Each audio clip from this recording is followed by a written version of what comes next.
A Polícia Federal indiciou nesta quinta-feira Jair Bolsonaro e mais 36 pessoas por tentativa de golpe de Estado. O relatório do indiciamento, que levou ao indiciamento, tem mais de 800 páginas e tem uma série de detalhes que tratariam de como, supostamente, o ex-presidente teria montado uma estrutura para continuar no cargo, mesmo depois de ter perdido a eleição de 2022. Detalhes na reportagem de Carol Rosito. Depois de quase 2 anos de investigação, a Polícia Federal concluiu que havia uma organização criminosa que atuou de maneira coordenada para dar um golpe de Estado e garantir que Lula não voltasse ao Palácio do Planalto. Jair Bolsonaro seria ao mesmo tempo beneficiário e participante do esquema, dizem os investigadores. O general Braga Neto, que concorreu como vice de Bolsonaro, e o presidente do Partido Liberal, Valdemar Costa Neto, também estão entre os indiciados. O documento já está no gabinete do ministro Alexandre de Moraes, responsável pelo inquérito no Supremo. Agora, a Procuradoria-Geral da República vai analisar o relatório e decidir se é necessário aprofundar a investigação ou se já há indícios suficientes para formalizar uma denúncia contra o grupo. A Polícia Federal relata diferentes possibilidades que o grupo teria estudado e colocado em prática para dar o golpe. Numa delas, o então presidente Jair Bolsonaro emitiria um decreto de garantia da lei e da ordem apenas no prédio do Tribunal Superior Eleitoral. Os militares, então, assumiriam as atribuições do TSE e suspenderiam a divulgação dos resultados das urnas. Em outra linha de investigação, os agentes apontam que havia um plano para matar o então presidente eleito Luiz Inácio Lula da Silva, o vice Geraldo Alckmin e o ministro Alexandre de Moraes. Os executores da ação seriam os chamados Kids Pretos, um grupo de elite do Exército Brasileiro. Em seguida, o controle do país passaria para o que foi chamado de Gabinete Institucional de Gestão de Crise, que seria formado pelos militares responsáveis pelo planejamento da ação. A Polícia Federal prendeu 5 dos investigados nesse núcleo no início da semana, durante a operação contra-golpe. E no relatório apresentado hoje, os investigados indicam que Bolsonaro tinha pleno conhecimento do plano. Laura, evidentemente a questão fundamental nesse contexto é ligar Jair Bolsonaro ao que a Polícia Federal trouxe em termos de evidências de preparações de vários tipos. Entre eles, esses depoimentos que foram comandantes das armas naquela época e que estão citados aí nesse relatório hoje que levou ao indiciamento. Quão robusto é esse relatório, Laura? William, a princípio, o relatório ele está sob sigilo, né? A gente sabe que vários veículos de mídia tiveram acesso, mas não foi levantado o sigilo por hora, então nem eu, e garanto que boa parte das pessoas por hora não tiveram acesso ao teor integral desse relatório. Todas as informações que nós temos são baseadas no que se diz desse relatório, ao menos por hora. E o que se diz é convincente? O que me parece, Vá, é o seguinte, me parece que a discussão aqui, ela passa por um lugar bastante desconfortável para o ex-presidente Jair Bolsonaro. Principalmente porque, em um determinado momento, se teorizava muito sobre uma suposta responsabilização do ex-presidente por uma omissão, por não ter agido, muito embora soubesse de uma suposta intentona golpista e etc. Já nessa fase da operação contra-golpe, o que nos parece é que o ex-presidente Jair Bolsonaro é colocado no centro ativamente dessa discussão de um suposto plano de abolição violenta do Estado Democrático. Então, a gente passa de um lugar de discussão sobre um envolvimento superficial para colocá-lo já no olho desse furacão. Caio, aí a Laura está nos levando para o ponto da discussão, que é em que medida uma denúncia a ser apresentada consegue ser convincente no sentido de dizer sim, é o ex-presidente que era o cabeça de tudo isso. Se não fosse o cabeça direto dando as ordens, era a cabeça em torno da qual se evoluíram essas, digamos, como a gente quiser chamar, esses planos, essas propostas todas aí. Vai ser assim a denúncia? William, eu tenho a impressão que a denúncia vai seguir o relatório que, me parece, pelas informações que nós temos, será muito robusto, com quase 1000 páginas, né? As informações são de 880 páginas, esse relatório da Polícia Federal, já jogando ali uma linha narrativa, uma história com começo, meio e fim, concatenada, para o Procurador-Geral da República, Paulo Gonet, fazer a sua denúncia, apresentar a sua denúncia. A grande questão que me parece... Bom, o Jair Bolsonaro, se ele não soubesse, vamos supor que ele não soubesse de nada, tudo o que foi tramado, teria sido tramado, ele seria o maior beneficiado, né? Porque... O APF está dizendo que ele seria o líder. Sim, ele seria o maior beneficiado porque ele assumiria, tendo em vista uma eleição que ele perdeu.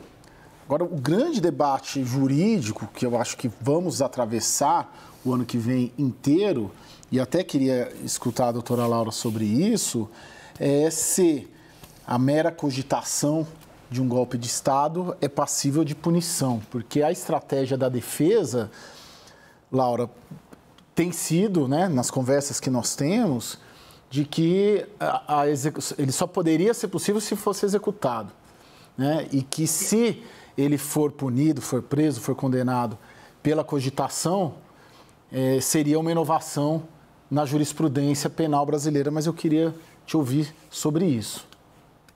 Perfeito, Caio. Eu acho que essa é uma discussão interessantíssima e que conversa sobre os seguintes 2 pontos. O direito penal entende que não se punem os atos preparatórios. Para que se puna alguém, um agente, há de haver o início da execução daquele crime, seja na forma de tentativa. E o que é a tentativa? É quando eu inicio a execução e frustro essa execução por algum elemento que é alheio à minha vontade. Então, a doutrina de jurisprudência entende já há algum tempo que os atos preparatórios não são puníveis. Agora, com relação aos tipos penais aqui analisados, a gente tem um ponto muito interessante, que é quase uma anedota. Se não a tentativa de golpe sendo punida, é impossível que se puna algo, porque se o golpe foi consumado, ele obviamente não vai ser penalizado, porque ele vai ter cumprido o seu objetivo e aí o golpista terá dado e estará na posição de poder e obviamente não vai punir a si mesmo. Então, Caio, eu acho que, honestamente, aqui o que tem que se analisar é qual foi o nível de organização e de elementos que já estavam sendo colocados em prática naquele plano. Se me permite já dar uma pitada aqui para a nossa conversa, me parece, assistindo aos elementos que estão disponíveis, que mapear os movimentos do então presidente eleito, do vice-presidente e do ministro Alexandre de Moraes, fiscalizar essas movimentações, ter alguém dentro da equipe de segurança passando informações, me parece já fazer parte de movimentações no campo prático e no campo material nesse sentido. O que não implica ainda Bolsonaro, mas eu queria trazer para a nossa conversa, Laura, o seguinte: o que a Polícia Federal diz que é a estrutura do golpe? Bem dito, isso é o que a Polícia Federal diz. Vamos conferir. As investigações, elas dizem que os investigados se estruturaram por meio de uma divisão de tarefas, o que permitiu à Polícia Federal, eu estou traduzindo para vocês o que está no relatório, ok? É o que a Polícia Federal diz: a individualização das condutas tornou-se possível e a constatação a partir das condutas levou a se afirmar que havia os seguintes grupos ali: o núcleo de desinformação e ataques ao sistema eleitoral, um núcleo responsável por incitar militares a aderirem ao golpe de Estado, um núcleo jurídico, um núcleo operacional de apoio a ações golpistas, um núcleo de inteligência paralela e um núcleo operacional para cumprimento de medidas coercitivas. Agora, bem entendido, é importante que vocês tenham isso na cabeça.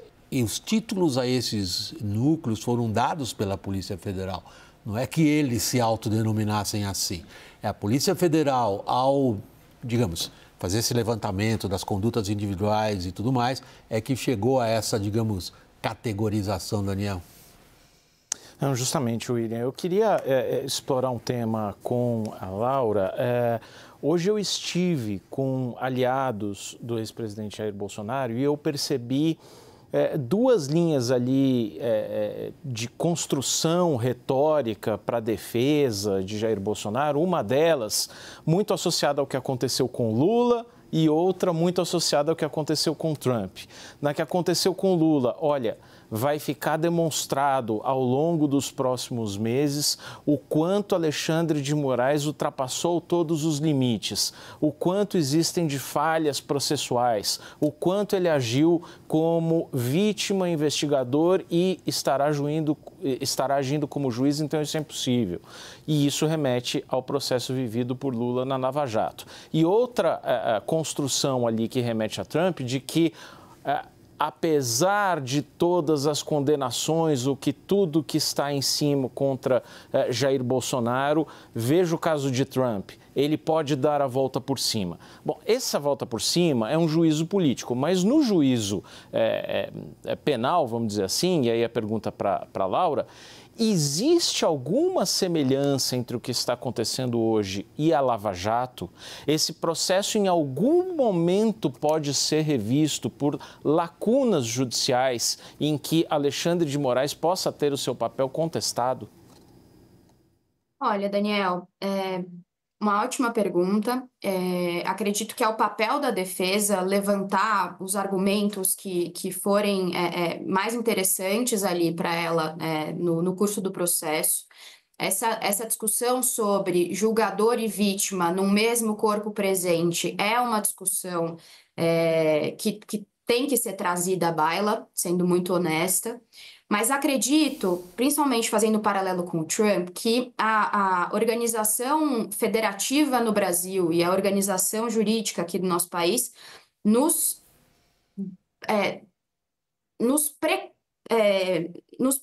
precaver no sentido de que, diferente do que aconteceu com o Trump, que foi tornado inelegível em alguns estados da Federação dos Estados Unidos, aqui no Brasil, os impactos políticos para o Bolsonaro voltar à sua carreira política são muito mais sedimentados em razão da inelegibilidade declarada pelo TSE no ano passado. Agora, questionar a validade da condução do processo pelo ministro Alexandre de Moraes, acredito que vai ser, sim, uma bola levantada, não só pela defesa do ex-presidente Jair Bolsonaro, como pelas defesas de todos os envolvidos. Um processo construído com delação, com essa tal suspeição, que pode ser chamada assim, é um processo que levanta, sim, a possibilidade de aventar esses argumentos. Se isso vai se sustentar, honestamente, vai depender muito do trabalho conduzido pela Polícia Federal na coleta de indícios e no desenho desses elementos indiciários, numa denúncia muito bem estruturada pela PGR, trabalhando com os elementos coletados, são muitos celulares apreendidos, é uma quantidade de dados enorme. Então, para que essa investigação e depois o processo seja conduzido da forma mais proba possível, é necessário que as funcionem da forma como elas têm que funcionar. Da maneira mais com o contraditório respeitado, ampla defesa respeitada, para que nós não vivamos novamente o que vimos na Lava Jato. Agora, Laura, você está lançando nosso olhar para conceitos jurídicos importantes, que, claro, vão escapar de todos nós que somos leigos. Tenho a impressão que o grande público não vai nem conseguir entender o alcance do que vocês estão levantando. A da suspeição do ministro Alexandre de Moraes, sim, é mais evidente, se bem que a resposta do presidente do Supremo já está dada. Quando ele distribuiu o processo para Alexandre de Moraes, ele, no fundo, está dizendo o seguinte: se eu não fizer isso, eu estou dando ao investigado o direito de decidir quem é que o julga. Ok, é um princípio jurídico que você levantou que o presidente do STF já está dizendo, já matou ali no peito, digamos. O outro, que eu estou acompanhando as discussões aí em Brasília, é do que se chama aí no teu campo, que você é operadora no campo do direito, do ato essencial. Normalmente é necessário um ato essencial para você colocar a pessoa que é réu na condição de condenado. Agora, nesse caso, está triunfando aparentemente a tese jurídica que não é necessário o ato essencial. Porque, se bem coletadas foram as evidências para a Polícia Federal, como você assinalou, se a denúncia foi bem formulada, uma coisa e a outra estão ligadas. Então, não é necessário que o Bolsonaro tivesse assinado um documento dizendo faça-se um golpe de Estado. Seria um ato essencial. Acho, Vac, que precisamos fazer uma distinção aqui de conceitos que não são a mesma coisa. O que nós vimos agora? Bolsonaro, junto com mais 36 pessoas, foi indiciado. Sem querer gastar o tempo dos nossos telespectadores e também aqui dessa banca incrível, o que é o indiciamento? O indiciamento é quando a Polícia Federal, falando em termos leigos, é quando a Polícia Federal entende que, no escopo de um inquérito, portanto, de uma investigação, já foram coletados indícios que não são provas, porque não estão no contraditório, ninguém pode contestar esses elementos. Existem elementos mínimos que apontam para o envolvimento de uma pessoa-chave nessa investigação. Ele foi indiciado como partícipe, e aí os tipos penais que estão, pelo menos no que nos consta, né, nesse relatório da Polícia Federal, seriam 3. Abolição violenta do Estado Democrático, tentativa de golpe de Estado e associação criminosa, porque seriam pessoas organizadas em torno desse plano. Esse indiciamento não vincula a denúncia que será oferecida pelo procurador, pelo PGR, o Gonê. Então, primeiro ponto, a diferenciação entre o indiciamento, uma denúncia e uma condenação. Dito isso, Vac, o segundo ponto interessante do seu questionamento sobre os atos preparatórios, o envolvimento do Jair e etc. O que já conversei aqui com o Caio nessa minha participação é a discussão jurídica em torno dessas figuras penais e quais são os atos que precisam ter sido concretizados para que se entenda que existiram esses crimes ali em prática, essa tentativa de golpe de Estado, abolição violenta do Estado Democrático. O que nos parece que já existem de indícios? Da participação do Jair ativamente em reuniões que debatiam como seria implementado esse golpe. Como que eles iriam potencialmente, e aí estou trazendo os elementos que estão dispostos aí para o grande público, como eles envenenariam o então presidente eleito Lula, como eles sequestrariam o Alexandre de Moraes. Então, a participação do Bolsonaro, Vac, como não houve um golpe de Estado concretizado, o Bolsonaro e todos os outros envolvidos não, de forma alguma, haverá uma participação numa execução plena, porque a gente está falando, ainda que não numa discussão de atos preparatórios, estamos falando de tentativa. Então, isso foi frustrado de qualquer forma. Então, mesmo que ao final do processo o Jair Bolsonaro seja condenado, nós não veremos os atos dele como foi e ativamente tomou o poder para si. Estamos falando da figura tentada no mais grave. Inclusive, um último comentário, já passo a palavra. O relatório da Polícia Federal não vincula sequer os tipos penais que a PGR vai implicar na denúncia. A gente pode ver aí, inclusive, o surgimento de outros tipos penais que, inclusive, se amoldam para nesses fatos que a gente tem observado.